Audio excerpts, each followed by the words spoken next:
compiled in the News Talk Radio newsroom and powered by DemeraraWaves.com.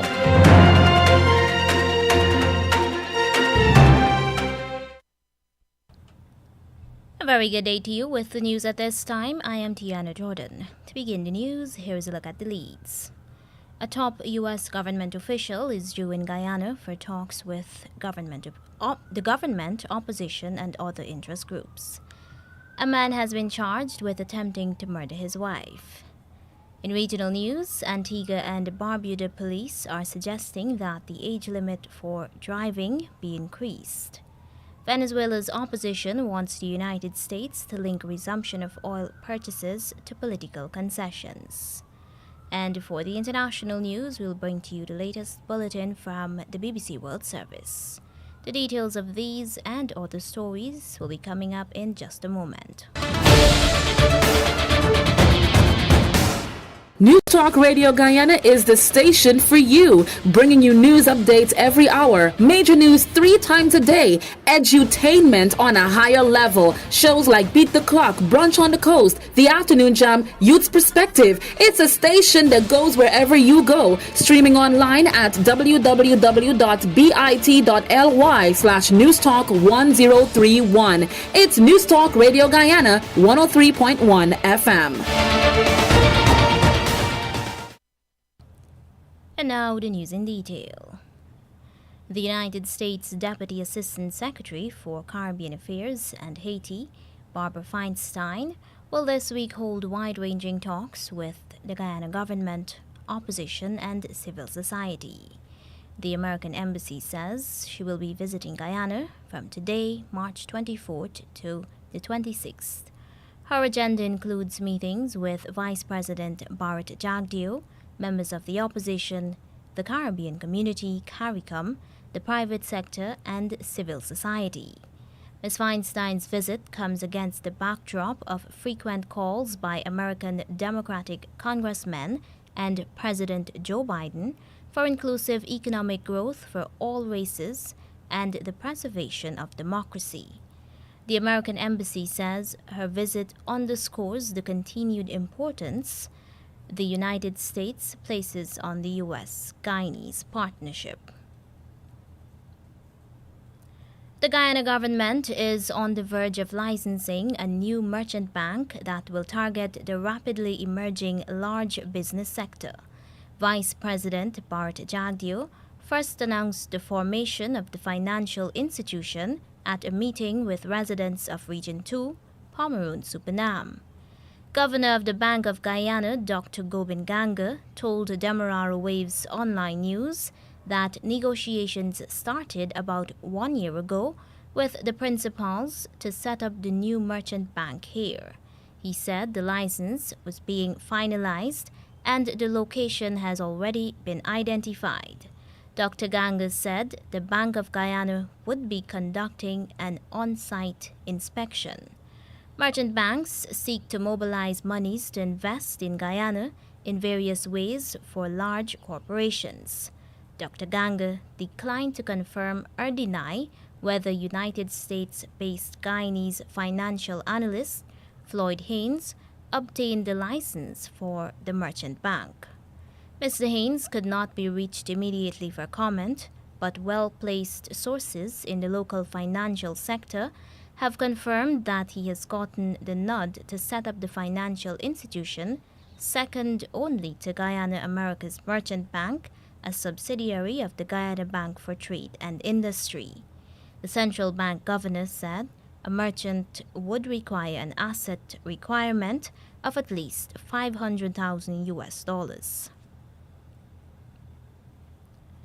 The opposition People's National Congress Reform, PNCR, is recommending that all 10 of Guyana's administrative regions have an agricultural program to achieve self-sufficiency.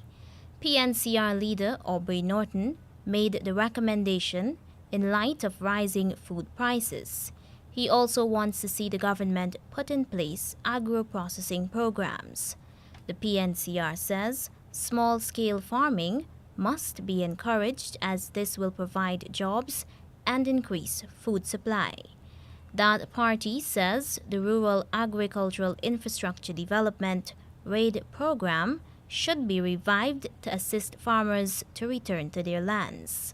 Meanwhile, the PNCR is also calling for grants of up to $5 million per business to promote and help micro, small, and medium-sized businesses. That party says this will help new people into farming and other businesses, but also help a wide array of businesses to grow throughout the country. A man who knifed his wife several times during an argument has been charged with attempted murder. Police say 44-year-old Michael Hercules of Central Amelius Ward, Linden, has been remanded to prison until April 3rd. He was charged with the offense of attempting to murder Latoya Hercules on March 20th at Bucktown Christianburg, Wisma, Linden. She was stabbed to her chest, one of her lower limbs, and fingers before he abandoned her. Investigators were told that the woman alerted her relatives, who rescued her and took her to the hospital. The man was subsequently arrested. And now for the regional news. Two of Suriname's opposition parties are seeking an emergency meeting to discuss severe flooding in the interior and on the coastal plain. Star News reports that the heavy rains for more than 1 week have seen water levels rising and rivers bursting their banks. The National Democratic Party, NDP, and the Brotherhood and Unity, BEP party want the meeting to exchange ideas with the government in order to arrive at a structural and sustainable solution to the flooding problem. The flooding has been worsened by the decision to open all of the valves of the Afabacus Reservoir to drain excess water. But Star News reports that as a result, large parts of the interior have been flooded. The NDP and BEP political parties say that although the disaster struck 2 weeks ago, aid has been barely trickling into certain areas and others have not received any relief. Vice President Ronnie Brunswick has informed the National Assembly that $6 million Suriname dollars has been made available to support the residents with, among other things, food and clean drinking water. The NDP and BEP, however, say that that will not be sufficient. Weather forecasters and disaster response experts predict that other parts of Suriname's coastal plain, including Paramaribo, will be flooded in the coming days. 5 United Kingdom Privy Council judges have reserved their ruling on 2 challenges against the Trinidad and Tobago public health regulations. On Wednesday, at the resumption of the hearing, which began on Monday, the judges said they would take time to consider their judgment in what were important appeals. At Monday's hearing, the judges heard from attorneys representing the state and 5 men who were arrested at a guest house on April 9, 2020, and charged on the regulations that limited gatherings to groups of no more than 5 people. On Wednesday, they also heard from the state and attorneys for Pandit Satyanand Maharaj, who challenged the regulations on the basis that the prohibition on gatherings did not apply to religious gatherings and was vague and uncertain as it criminalized breaches of the guidelines for places of worship. In September 2020, the then High Court Judge, Justice Ronnie Budu Singh, dismissed the challenge of Dominic Suraj and the others, while partially upholding Maharaj's challenge involving the regulations over criminal sanctions for breaches related to places of worship.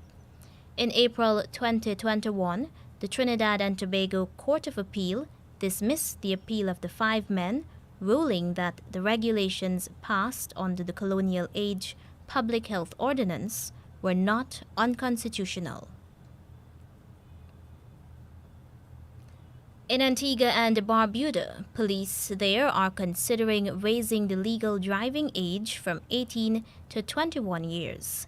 Head of the Antigua and Barbuda Police Forces Traffic Department, Assistant Superintendent Rodney Ellis, made this suggestion in the wake of numerous traffic collisions, sometimes on a daily basis.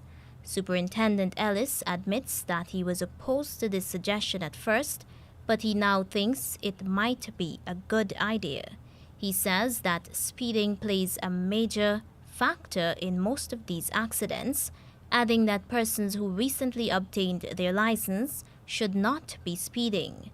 According to Ellis, motorists between the ages of 18 and 25 are the ones involved in the more serious collisions.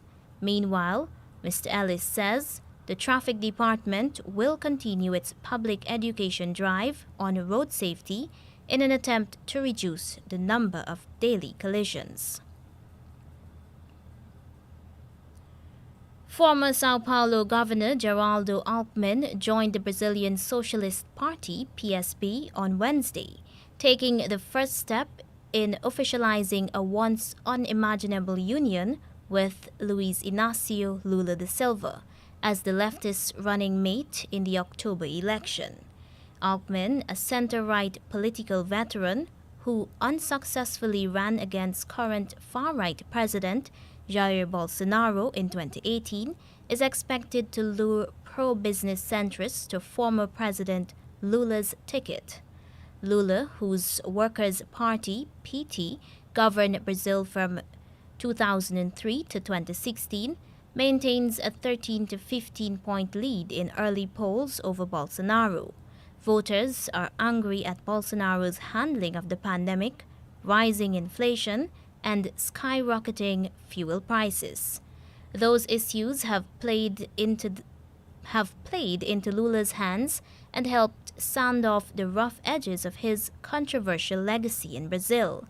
Many there still recoil at years of PT corruption as well as bribery charges that put Lula in jail until they were annulled. Addressing a cheering crowd at a PSB event in Brasilia, Alckmin heaped praise on his former rival. Alckmin said a re-elected Lula would reduce social differences that have grown under Bolsonaro and recover Brazil's prestige on the world stage. Lula's political alliance with Alckmin represents a stunning about-face by the two men who ran off against each other in the 2006 election, in which Lula was re-elected. During a TV debate at the time, Alckmin said Lula's government only had two gears: stuck with the economy or accelerating in terms of scandals. But Bolsonaro's political vulnerability appears to have chilled relations between Alckmin and Lula, opening up a path for a marriage of convenience. Venezuela's opposition is pressing the United States to condition any easing of oil sanctions on political concessions. Reuters news agency says this is according to 3 persons who are involved in the matter. This adds new hurdles to oil companies hoping to resume operations there. The opposition, led by Juan Guaido, has been sidelined in high-level talks between the United States and Venezuela. U.S. diplomats have sought to find energy supplies worldwide that can help replace Russian oil and gas as buyers steer clear of Russia's imports over its invasion of Ukraine. U.S. officials met Venezuelan President Nicolas Maduro in Caracas for the first bilateral talks in years earlier this month. The Venezuelan opposition request adds to the issues temporarily thwarting efforts by oil firms to win U.S. approvals to get access to the country's crude for unpaid debts. If accepted, the opposition's proposal will pause any consideration of U.S. imports of Venezuelan oil. Furor created by the diplomats' visit to Caracas has effectively chilled hopes for several oil companies to to win U.S. approvals that would help them trade Venezuelan oil cargoes for billions of dollars in past debts. The opposition's stance, laid out in recent meetings between U.S. State Department officials and opposition leader Juan Guaido's envoys, undercuts a faction within President Joe Biden's administration seeking a new policy toward the country with the world's largest crude reserves. And now for the international news, here's the latest bulletin from the BBC World Service. BBC News, I'm John Shea.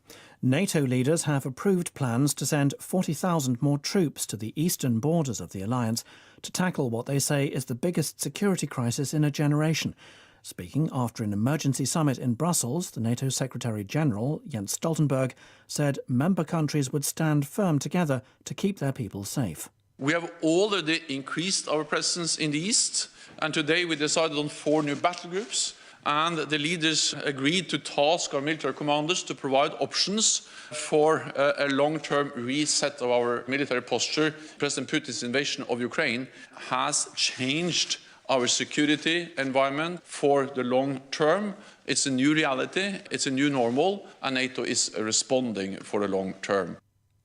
The Ukrainian Navy says it's destroyed a Russian landing craft to the west of the besieged city of Mariupol. If confirmed, this would be another setback to Russia's drive to establish a land corridor between the occupied territories of Crimea and the Donbass. Sasha Schlichter reports. Pictures on social media show a massive explosion above a huge warship anchored off the occupied port of Berdyansk on the Azov Sea, 80 kilometres west of Mariupol.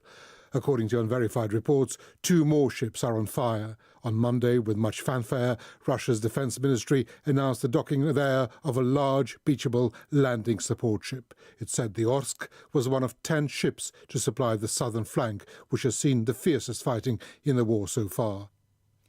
With Russia's offensive largely stalled, Ukraine says its forces are now shifting onto the offensive in much of the country. The Defence Ministry posted dramatic footage of Ukrainian surface-to-air missiles shooting down 4 helicopters near the southern port of Kherson, the only major city that Russia holds. Further north, an advisor to the Interior Minister said 80% of Irpin had now been liberated.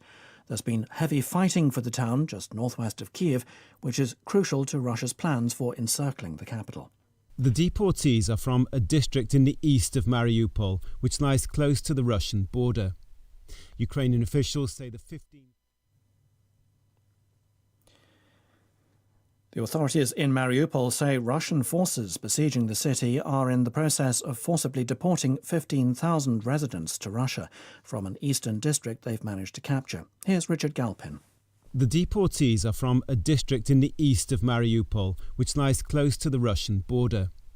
Ukrainian officials say the 15,000 people are having their passports confiscated before being transported to camps in Russia. From there, it's reported they're being sent to remote towns.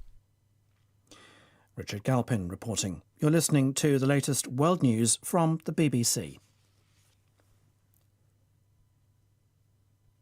Human Rights Watch says Ethiopia's armed forces killed more than 50 civilians in an airstrike in the northern region of Tigray in January.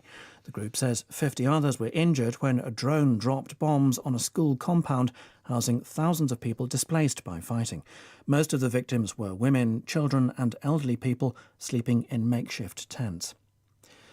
Palestinians living in the Negev desert in southern Israel say they are fearful following the formation earlier this week of an armed Jewish vigilante group.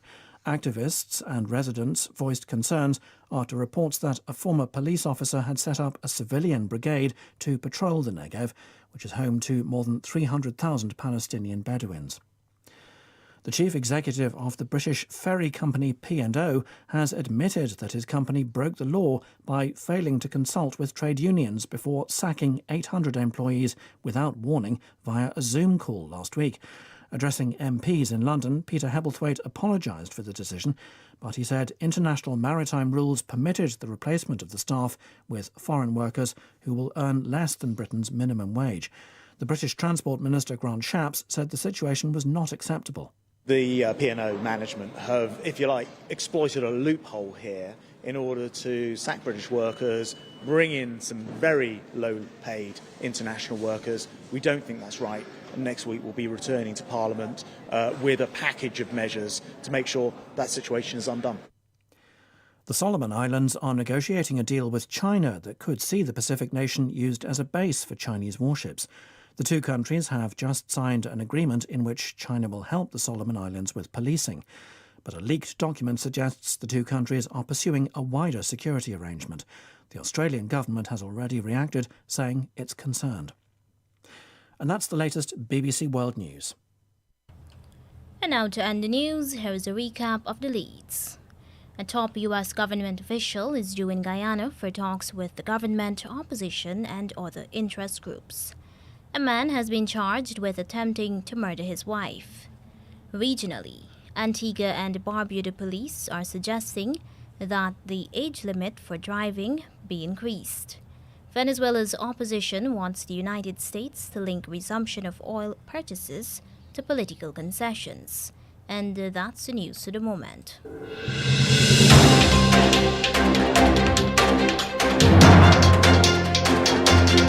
This has been the news, compiled in the News Talk Radio Newsroom.